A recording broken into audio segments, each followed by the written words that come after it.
raaliga hada waa kaftama xaafadda in laga soo raacday ma rabo marka ayagana hambali aan u jeedinaa saakay waxaan u maleynaa inaad arkayseen dadkeena ugu soo horeeyay taasna waxa keenay in la yiri dhaqaaq oo maxay ahayd dadka ugu hormar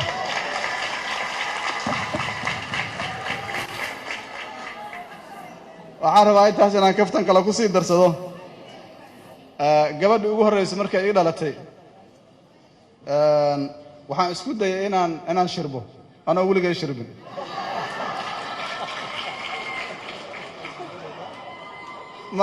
markii la keenay gabadhii waxaan iri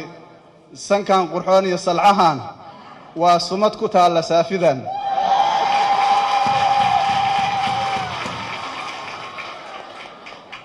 waxa ka horeeyay wiilal laakiin suuragal ma naqa inaan ma taqaanaa shirab u tiriyo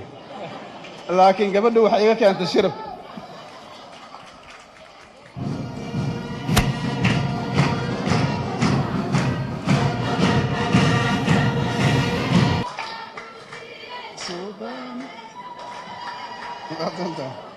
ما سنتها سلطانه